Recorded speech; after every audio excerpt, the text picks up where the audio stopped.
Howdy there, Bronco fans. Shad Ring here on Bronco Planet, and we are so lucky today. We have with us our NFL insider from ESPN Denver, Cecil Lammey. Cecil, good to have you on the set. It is great to be here with Bronco Planet. Well, big news in Denver, obviously. We're back in camp. Got a little OTAs going on, and so what better person to bring us all the latest news? Been down there at Dove Valley. Cecil, let's start with the quarterbacks. What's going on over there at Dove Valley with the quarterbacks so far? Yeah, so far, Peyton Manning actually, his arm looks stronger in this year's minicamp. Now, I've seen Peyton Manning last year minicamp, every day of practice, open to the media during training camp in the regular season. And I've got to tell you, Shad, his arm has not looked as strong as it has this week. So that's a very good sign, making downfield throws and utilizing those new weapons on the wide receiver position. I know we'll get to those guys a little bit later. So it's very exciting to see Peyton Manning out there, and he seems more comfortable. I asked Peyton about that, and he said, this second season, guys kind of know each other, they have good chemistry, and it's showing up on the practice field. Well, that's great news for Bronco fans. Certainly, Peyton didn't have a very shabby year last year after all, so a stronger arm is all good news. Now what about how's Osweiler been doing? Yeah, Brock Osweiler has looked fantastic. I mean, no question, the improvements that he's made to his footwork, to his release point, problems that he had at Arizona State in terms of throwing the ball a little bit down here. Now his release point is nice and high. Even J.J. Watt on a step ladder is not going to knock that thing down. And Osweiler's just throwing lasers out there, absolute lasers that guys are having a little bit difficulty getting a hold of sometimes because they come in so hot. He's throwing well on the run and showing good command of the offense. Talked to Adam Gase, new Broncos offense coordinator, and I asked him about the improvements of Brock from year 1 to year 2, and he said, really, it's the maturity level. And this guy learning behind Peyton Manning, I mean, this is the Aaron Rodgers treatment, okay? You come in, you learn behind a legend, and then you're ready to take over. It's a bright future for Brock Osweiler. One last question before we move on to the running back. So now with his lack of playing time, he didn't play 4 years at college, and now he's sitting a couple years. Does that worry you at all? No, I don't think it does, because they'll have him ready for whenever that time comes where he has to take over as this team starter. And he's seen as the starter. Make no mistake about it, Zach Dysert, 7th-round pick, and a good pick at the 7th round. Good value there. Is seen more as a developmental guy, maybe a flip him for a 2nd-round pick, like Matt Castle years ago with New England. So Dysert comes in, he's looked a little rough, honestly, in rookie minicamp and this minicamp, but he's got the leadership and the intangibles that you like to see from a young developmental 3rd-string quarterback. Well, Haney didn't do much for us last year, so I think we're okay there. Right. All right. So moving on to the running back, obviously McGahee not doing much over there. A no-show, which is typical for his career. Right. Tell me about who's wowing people at the running back position. Yeah, everyone's watching Monte Ball with good reason, and he's moving so well, very fluid back, and he's a Broncos fan, man, and a lifelong Broncos fan who, when asked about why he wore the number 38, he said, well, that's Mike Anderson, man. So anytime you convoke Mike Anderson, that's a great sign for this young back. Moves well, catching out of the backfield cleanly as well, showing good hands and plucking the football out of the air. And then Ronnie Hillman, who, as Lindsey Jones pointed out on Twitter, had been running with the first team for a majority of the minicamp that was open to us in the media. So Ronnie Hillman looking bigger. He worked out this offseason with my good friend Travell Gaines at Athletic Gains in California, and Travell's worked with Marshawn Lynch and Reggie Bush and Reese Jones-Drew. Now Hillman's bigger, still showing that speed. So as their change of pace back, likely behind Monte Ball, I think Broncos have a nice little thunder and lightning combination here. All right, now, is it way too early to figure out the whole no-Sean McGahee thing? And what about Lance Ball? Does he have a shot at making this team? Lance Ball does everything well. Good runner inside, good receiver out of the backfield, will play special teams.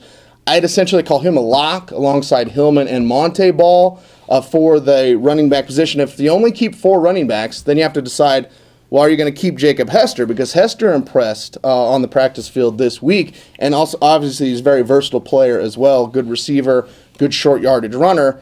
And then it comes down to Moreno or McGahee. The Denver Post has speculated that they're competing for one spot. It's too early to tell right now which guy may be the odd man out.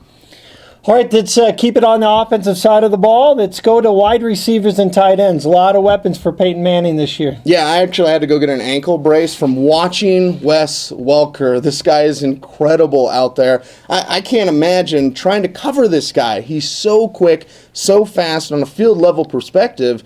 you just get an idea of this guy's impossible to cover on those jerk routes and underneath routes where he essentially just sets up the linebacker, safety, corner. It doesn't really matter who's guarding him. He's always getting open and already showing strong chemistry with Peyton Manning. Peyton actually commented on that after practice saying, hey, love Wes Welker and the hard work that he's done. He's been a superstar for Tom Brady. Now he's going to be a superstar for Peyton Manning. And obviously, Demaryius Thomas, Eric Decker. Broncos have 3 of the top 10 wide receivers in the league today. And Demaryius still showing the focus last year from this guy to this year. Demaryius has taken his game to a completely different level. And I think he's right there just underneath the Calvin Johnson in terms of being one of the best in the league. Well, I think he was second in the NFL last year for most catches over 20 yards, certainly fourth in receiving yards. So I'm a big DT fan. There were some drops that happened last year, but you get the ball thrown to you that many times, you're going to have a few drops. Now, tell me about this young kid from Georgia. Is he going to have that potential to be work in there and maybe work out a Matt Willis type player? Or are we going to see Willis again?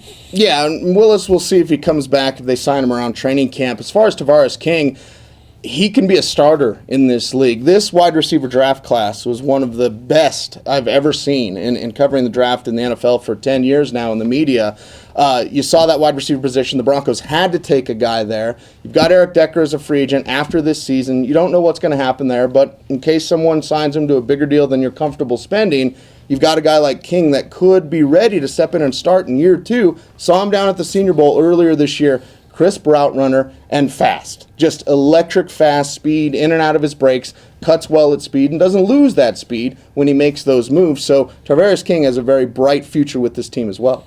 And now, any hubbub early on about the people upset about Decker taking on this reality thing? And are you interested in your own reality show this year? For me personally, yeah, always in front of the camera. Anytime I can get in front of the camera, it's a good thing. And Decker, yeah, it's great. It's not a distraction. It won't be a distraction for him. In fact, Decker, one of the more focused players on this team, showing that same dedication level because this team senses, what's within their grasp, and that's a Super Bowl championship.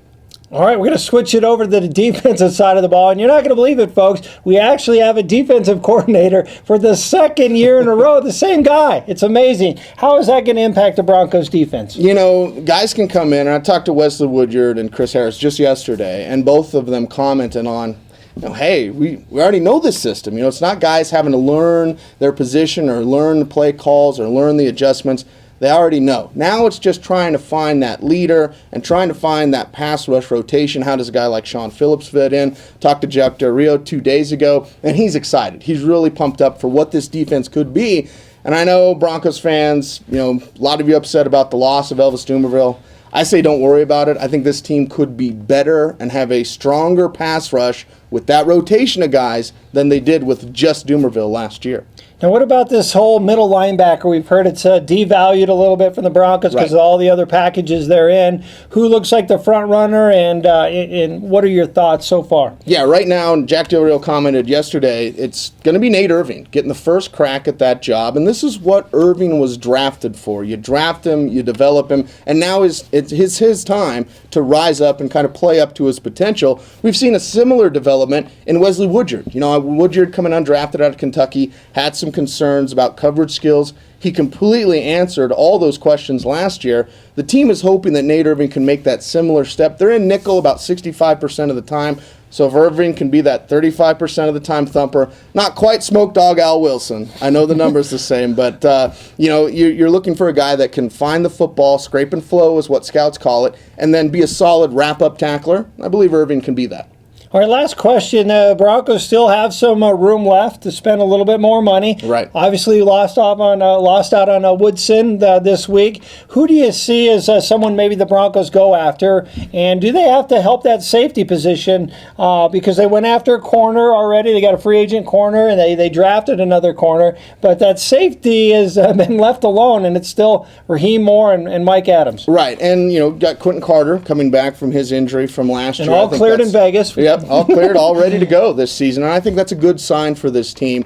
And with the position versatility you have with all the players in the secondary, it would have been nice to have Charles Woodson. I'm not going to paint that picture any differently.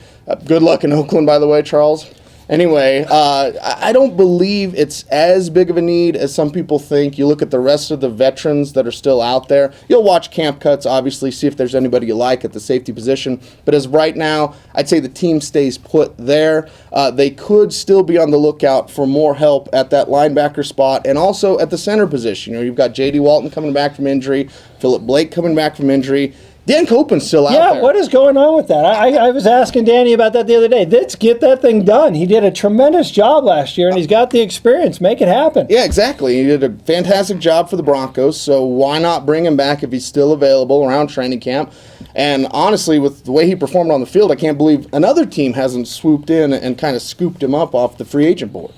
All right, well, let's kind of wrap it up here, Cecil. Now, I know that we appreciate you dropping by the set of Bronco Planet, but tell us where all those fans can follow you. I know you're busy all the time, and we appreciate you coming by. Where can people follow you? Yeah, follow me on Twitter at Cecil Lammey, and then make sure to check out my ESPN Denver blog at espndenver.com.